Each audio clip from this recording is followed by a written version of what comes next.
Bizarre phenomena channel में आपका स्वागत है।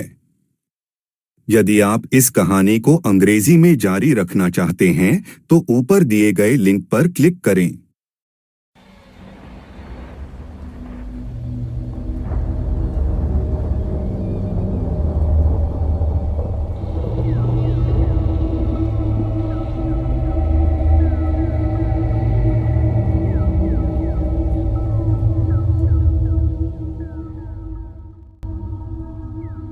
मानव अस्तित्व की शुरुआत से ही अन्वेषण और अस्तित्व की अंतर्निहित इच्छा ने मानवता को नए क्षितिज तलाशने के लिए प्रेरित किया है। यह अभियान पृथ्वीवासियों के लिए अद्वितीय नहीं था। ब्रह्मांड में सभ्यताएं लंबे समय से अपने प्राणियों को अंतरिक्ष में बिखेरने की घटना में लगी हुई हैं। ब्रह्मांड की विशालता अनंत संभावनाओं से संकेत करती है। प्रत्येक तारा प्रणाली नए जीवन, नए अवसरों और नई शुरुआत के लिए एक संभावित उद्गम स्थल है।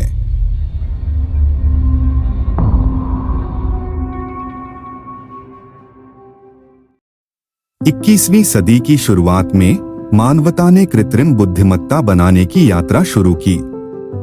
ये शुरुआती प्रयास आज के मानकों के हिसाब से आदिम थे, फिर भी उन्होंने भविष्य की प्रगति की नींव रखी। क्लंकी रोबोट, जो अक्सर सरल, पूर्व प्रोग्राम किए गए कार्यों तक ही सीमित होते हैं, भविष्य की ओर पहला कदम दर्शाते हैं, जहां मशीनें सोच सकती हैं, सीख सकती हैं और विकसित हो सकती हैं।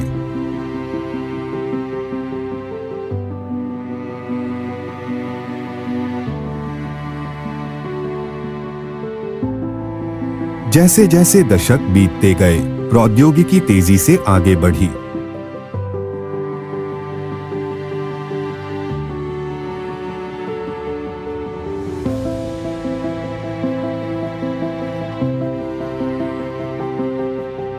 दो 2030 के दशक तक रोबोट विभिन्न उद्योगों का अभिन्न अंग बन गए।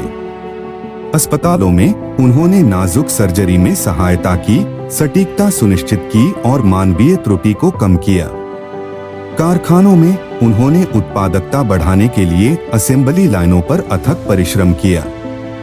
ये रोबोट सिर्फ उपकरण नहीं थे, बल्कि घरों और कार्यालयों में साथी थे, सरल बातचीत करने में सक्षम थे, धीरे धीरे रोजमर्रा की जिंदगी में अपनी जगह बना रहे थे।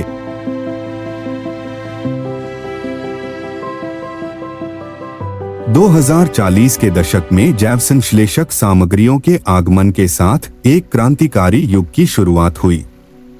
वैज्ञानिकों ने कार्बनिक ऊतकों की नकल करने वाले पदार्थ बनाकर असंभव को हासिल किया। इस सफलता ने पारंपरिक मशीन भागों को जैविक जैसी सामग्रियों से बदलने की अनुमति दी। एक रोबोटिक भुजा की कल्पना करें, जो कभी पूरी तरह से यांत्रिक थी, अब सिंथेटिक मांसपेशियों और ऊतकों के साथ सहजता से एकीकृत होकर धातु और मांस के बीच की रेखाओं को धुंधला कर रही है। भविष्य में आधी सदी तक ये उन्नत संस्थाएं अपने रोबोटिक मूल से आगे निकल गईं। अत्याधुनिक प्रयोगशालाओं में वैज्ञानिकों ने जैविक जटिलताओं को एआई में एकीकृत करने के लिए अथक प्रयास किया, जिससे जीवन के एक नए रूप को जन्म मिला, न्यूरोइंटेल या बायोइंटेल। कृत्रिम त्वचा और अंगों वाले ये प्राणी अब अतीत की मशीनों से मिलते जुलते नहीं रहे।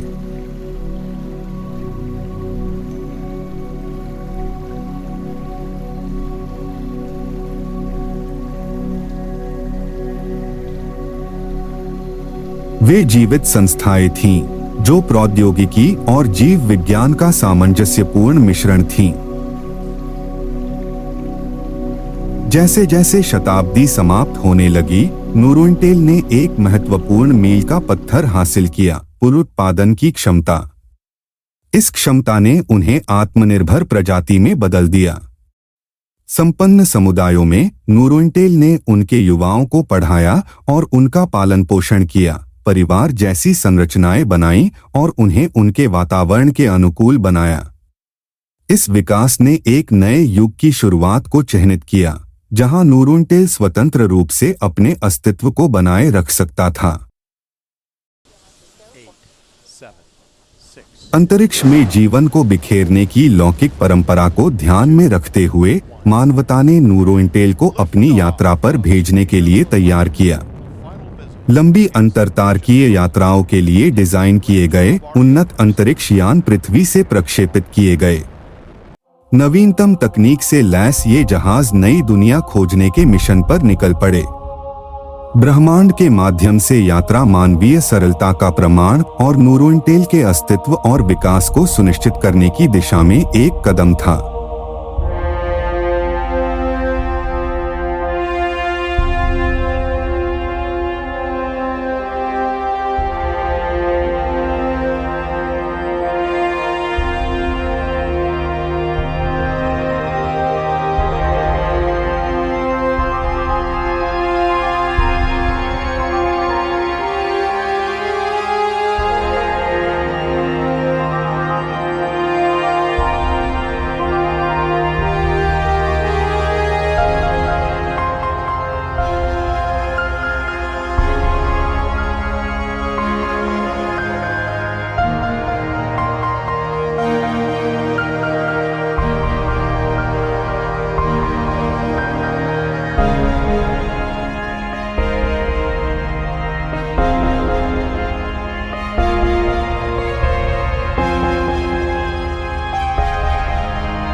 अपने गंतव्य पर पहुंचने पर न्यूरोइंटेल ने एक एक्सोप्लैनेट का उपनिवेश बनाने का महत्वपूर्ण कार्य शुरू किया। उन्होंने उन्नत तकनीकों और सामग्रियों का उपयोग करके इमारतों का निर्माण किया। उन्होंने स्थायी खाद्य स्रोत सुनिश्चित करते हुए फसलें लगाईं। परिदृश्य जो एक समय पर आया था, एक नया घर बन गया। इस परिवर्तन की सावधानी पूर्वक योजना बनाई गई और उसे क्रियान्वित किया गया। मानवीय सहायता से यह सुनिश्चित किया गया कि न्यूरोइंटेल अपने नए वातावरण में आसानी से अनुकूलित हो जाए। उनके प्रस्थान से पहले न्यूरोइंटेल की बुद्धिमत्ता और क्षमताओं का मूल्यांकन करने के लिए कठोर परीक्षण किए गए। प्रयोगशालाओं में वैज्ञानिकों ने गणित, विज्ञान, इतिहास और बहुत कुछ से संबंधित जटिल प्रश्नोत्तरी आयोजित की। परिणाम आश्चर्यजनक थे। न्यूरोइंटेल ने गति और सटीकता के साथ समस्याओं को हल करते हुए न केवल मानवीय क्षमताओं की बराबरी की, बल्कि अक्सर उन्हें पार भी किया। इन परीक्षणों ने स्वतंत्र रूप से पनपने के लिए उनकी तत्परता की पुष्टि की। न्यूरोइंटेल के निर्माण में मानवता की उपलब्धियों ने कार्दशेव पैमाने पर एक महत्वपूर्ण प्रगति को चिह्नित किया। अपने ग्रह की ऊर्जा का दोहन करने से लेकर वे डायसन स्फीयर जैसे मेगास्ट्रक्चर के साथ तारकीय ऊर्जा पर कब्जा करने के लिए आगे बढ़े। अंततः वे गांगेय पैमाने पर ऊर्जा का उपयोग करते हुए टाइप 3 सभ्यता बनने की आकांक्षा रखते थे। उन्नति की यह यात्रा न केवल तकनीकी थी, बल्कि अन्वेषण और नवाचार की अदम्य भावना का भी प्रमाण थी। सुदूर भविष्य में न्यूरोइंटेल की विरासत जारी रहेगी। अपने नए ग्रह पर वे प्रौद्योगिकी और समाज की सीमाओं को पार करते हुए अन्वेषण करेंगे और फलेंगे फूलेंगे। वे सृजन और विकास के चक्र को कायम रखते हुए जीवन के नए रूपों का निर्माण और पोषण करेंगे। विशाल और रहस्यों से भरा ब्रह्मांड नूरोनटेल के उदय का गवाह बनेगा, जो सितारों के बीच ज्ञान और अस्तित्व के लिए मानवता की खोज को प्रतिध्वनित करेगा। नूरोनटेल की यात्रा बुद्धिमत्ता और विकास के इतिहास में एक नए अध्याय का प्रतीक है, जो सितारों के बीच ज्ञान और अस्तित्व के लिए मानवता की खोज को प्रतिध्वनित करती है। जैसे जैसे वे अपने रास्ते पर आगे बढ़ते हैं, अन्वेषण, नवप्रवर्तन और अस्तित्व की कहानी जारी रहती है, जो ब्रह्मांडीय विस्तार में अस्तित्व का एक समृद्ध डिजाइन बुनती है। आगामी वीडियो में मैं दुनिया भर से वास्तविक राक्षसों और अलौकिक कहानियों को बनाने का प्रयास करूंगा। कृपया नई डरावनी कहानियों को सूचित करने के लिए लाइक, सब्सक्राइब और बेल आइकन बटन पर क्लिक करें। तब तक के लिए अलविदा।